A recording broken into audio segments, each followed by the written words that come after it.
Hello and welcome again to North Central Journal. I'm Scott May, and we're happy to have joining us for this show this month Courtney Dunne, the director of the Deaf and Hard of Hearing program for CAPS Collaborative.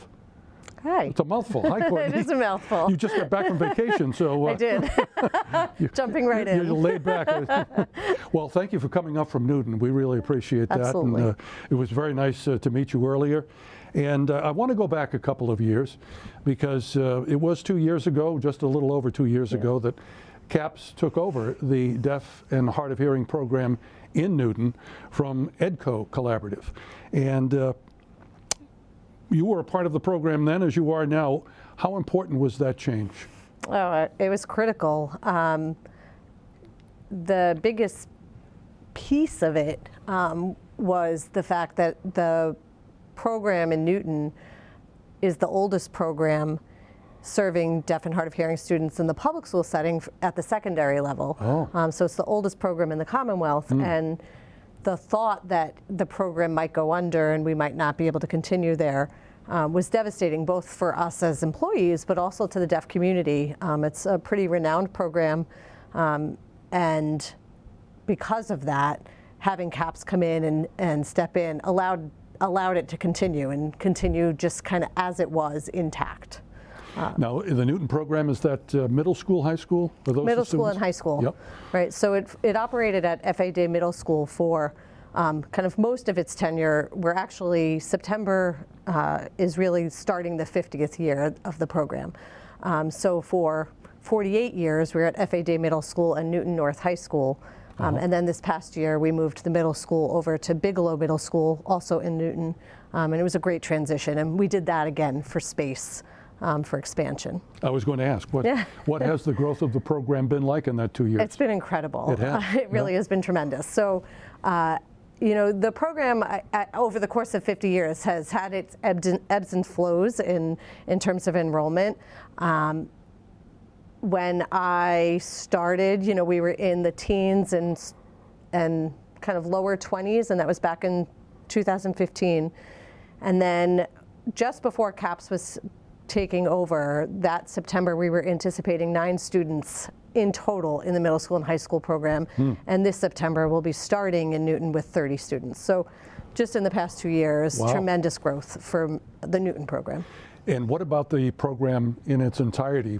Is it pre-K through 5? Or? Right, preschool through grade 5, Grade right? 5. So we're definitely seeing growth there as well. Yep. We have, you know, multiple students in our preschool program, and I have referrals for a number of additional students for preschool that are coming up in September, November, and referrals all the way through kind of the early spring for students that are turning 3.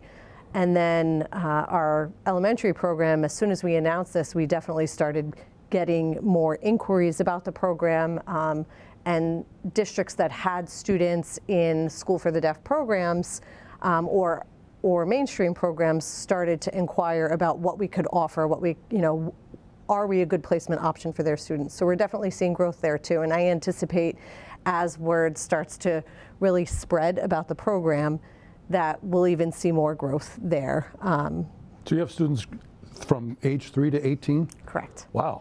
Right. Now, one of the reasons why we have you here is that there is a kind of a significant change coming up for the new school year for the a program that is right now or has been operating out of Briggs Elementary in Ashburnham. Yep. And tell us about that change. What's going on there? Yeah, I mean, so we started to see a need for the program to be in a more centralized location. Getting out to Ashburnham is a trek. It is, yeah. For our districts and our families. Once CAPS took over and the area districts east of 495 started getting wind that there was some collaboration between the program that existed under EDCO in Newton and CAPS's program that was existing at Briggs in Central Mass, we definitely started seeing more inquiries, but districts were shying away from wanting to refer to a placement that was that far. So we started exploring opportunities and districts where there would be additional space. And we're really looking at ways to provide greater flexibility for service provision. At Briggs, students were fully included, which is great for many students, and our staff supported them in that inclusion model in the general education classroom. In Newton, we have options to do that, and we have students that are fully included, but we also have classroom space so that for those students that might not be the best option, that they might need a little bit more in a smaller group setting or a quieter environment, that they have opportunities for that small group instruction.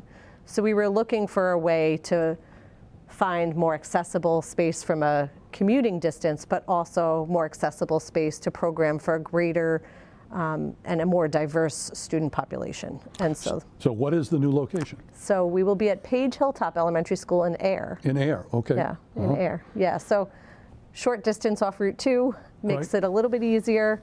And then it's about 30 minutes east of its current, its location that it has been at Briggs, which also then allows for us to pull from districts that might be east of 495 and then continue serving the districts that are member districts of CAPS Collaborative. So what will the change in location mean specifically? What will change with that move to Ayer? Yeah, I think the biggest thing is that we will have classroom space. Yep. That is one of the biggest things. So we will have space for our preschool program to operate in that building and to provide inclusion opportunities for preschool. Preschool had been formally separate. It wasn't a part of the Briggs Elementary. They were operating at Sonoma Square in Westminster as a standalone sub-separate program. So having them come into the public school gives those preschoolers opportunities to interact with their hearing peers. And then there's additional classroom space for K through 5. And so that allows our staff to work directly with those students and give students in that small group setting a sense of community and peer social emotional support and development.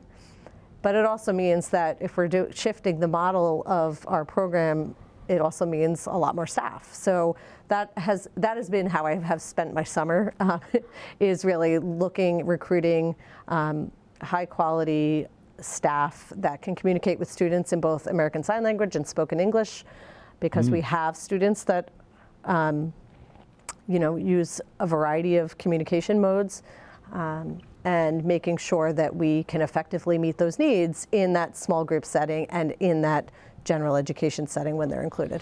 Now, will the program in Ayer, will the model of that program change to be closer to what it is in Newton, or exactly was it? Marry the two? Definitely. That was part of the goal, is to have a model that was similar across age span, so that way when we, CAPS Collaborative, are talking about what kind of programming we have and how we program for students who are deaf and hard of hearing, that model is consistent from preschool through grade 12.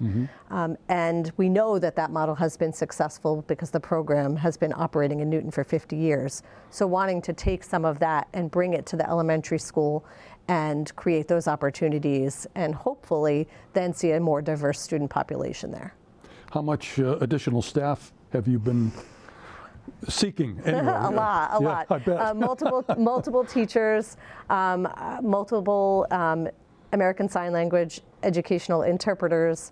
For the first time, the program will have a part-time counselor, right? And so that counselor will work in both our middle school program in Newton and in our program in Ayer, and that will be critical to just supporting the social emotional needs of students who are deaf and hard of hearing. We have had a counselor in our Newton program, and so we're just kind of shifting what that looks like, and having the counselor that has been working in our program for over 15 years focus on high school, because we're seeing such growth in Newton that we decided to make that transition to split the role between middle school and elementary. And then the additional piece is that we'll have a dedicated speech and language pathologist that is bilingual, bimodal, so can support students' language development in both spoken English, written English, and American Sign Language, and that SLP will be devoted to the program. One of the things that I think people may wonder about is transporting students. Yeah. How does that happen? How do parents work that out? Yeah, so transportation is arranged by the student's sending district. Okay. So students come to us based on an IEP decision. We're an out-of-district placement, even for students that are in Air, that are residents of Air, that might be referred to our program. It's still considered an out-of-district placement. And so the district works with the family and they contract through some transportation agency to provide that transportation. So parents are not responsible for transporting their students. That is the responsibility of the district. Some parents that are closer or local might choose to transport their child, but generally speaking, that is arranged and that's part of their IEP, is that they're transported to the program. And that's true for students in Newton and true for students in Air. Okay. Now,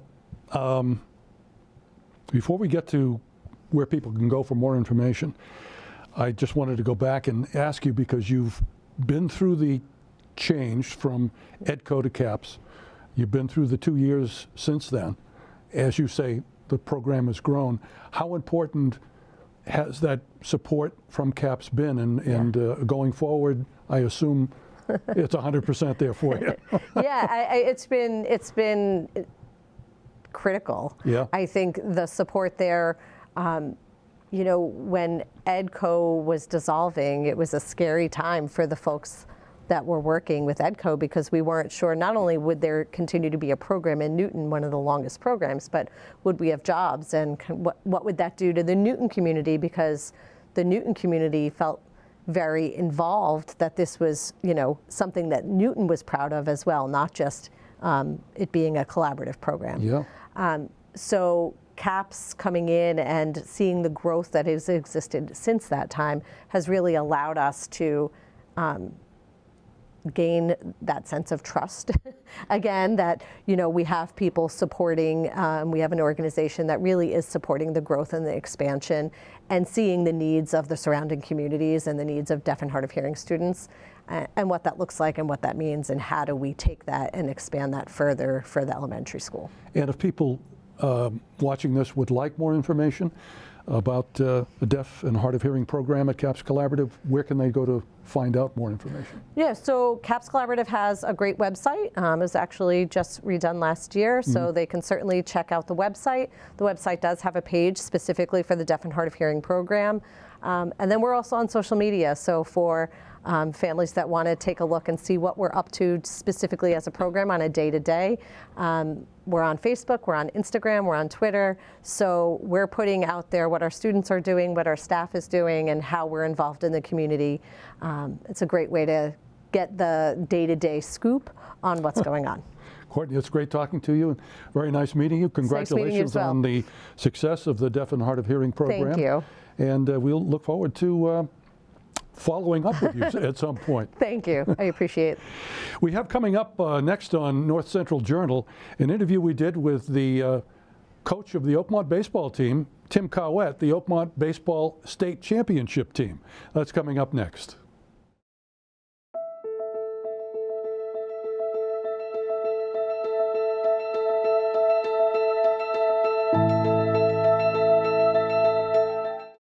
Hello again, I'm Scott May, and we're back on North Central Journal. And as I had said earlier, we were going to be joined by Tim Cowett, the head coach of the state champion Oakmont baseball team.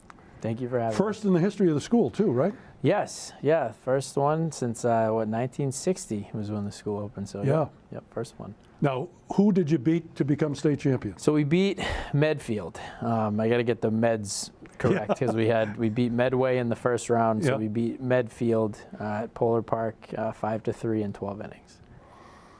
12 innings, and baseball, high school baseball is a 7-inning contest usually. Right? Yep, and it was a very exciting game. I mean, from not just to be part of it, but from hearing a lot of people who were present at the game. It was a very, very exciting game, in that we were down for the majority of the regulation innings.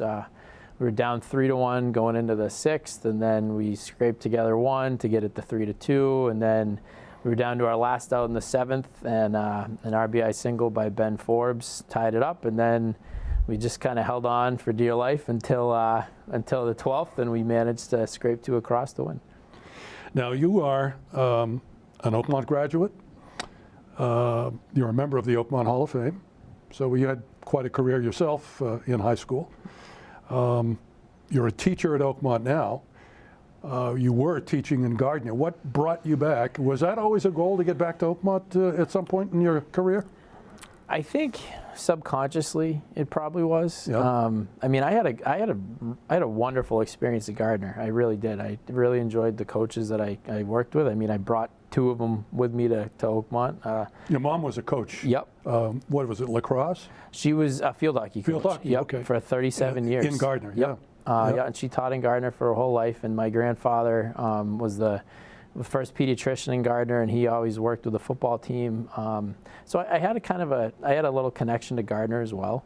I really enjoyed my time at Gardner, but it was a situation for me where, having gone to Oakmont and having really grown up at Oakmont and in Oakmont, that when the opportunity presented itself, I obviously had to really jump at it, and I'm very happy I did. What has been your philosophy since becoming the head coach of a baseball program? What was your way of developing this? So when I got hired as the head coach in the before the season of 2015, I sat down with our athletic director Eric Dolly, and I really wanted to continue just really a proud athletic tradition that has been throughout all Oakmont sports, you know, from football and basketball and, you know, ice hockey and you know, baseball.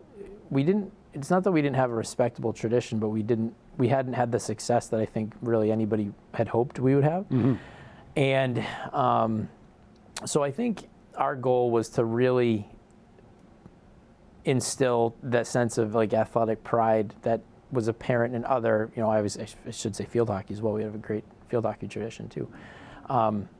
That we really wanted to instill that sense of pride in specifically, I guess, in the baseball program, and really to try to continue that, but with a more specific focus.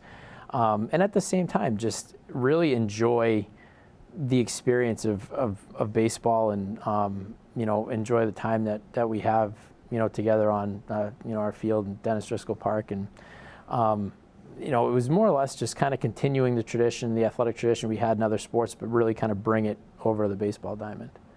Now, do you still have the same staff that you started out with? So my staff has changed a little bit. Yep. One of my guys who's been with me, who's with me at Gardner, Justin Nussey, he coached basketball with me at Gardner. He was an assistant baseball coach with me at Gardner under Greg Pacusi, who now is also my assistant. So I poached those 2 guys from Gardner, and they came with me. Greg is more recent. This was his 3rd year with us. Justin has been with me from the get-go. Lincoln Stiles took over the JV program for Kevin DeCaro 3 years ago as well. So that is our staff currently. So we've had a little turnover, but the main guys have been with me. We've been coaching together now for a long time. And of course, Greg, people from this area will remember him for his outstanding career at Leominster High School. Yeah, he was a great player. Got drafted by the Oakland A's. Yep. You know, he had a great career as a player. Continued obviously as a great career as a coach. He was the head coach at Air for, I want to say, 22 years. Then he was the head coach at Murdoch for 3 or 4 years, and then he was the head coach at Gardner for 20 or 21 years. So he's been, you know, a high school baseball coach for going on almost 5 decades. And he's a Legion coach too. Yep, and he's the Legion coach for the Gardner North County Post yep. Legion. Yep.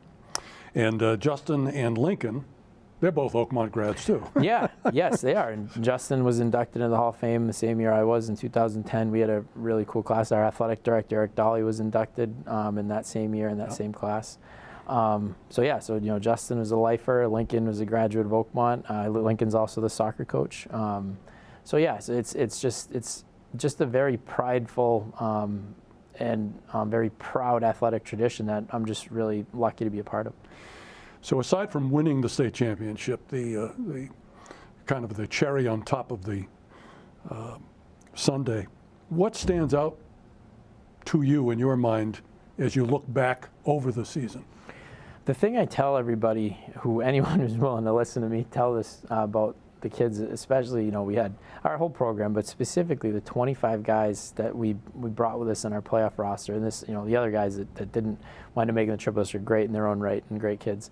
But I truly have, and I'm so lucky to have this, I truly have 25 phenomenal human beings. I tell everybody that I have 25 players who, I have 2 children of my own, that if I was stuck or in a pinch, I could call any 25 of those kids and I would trust my own children with them.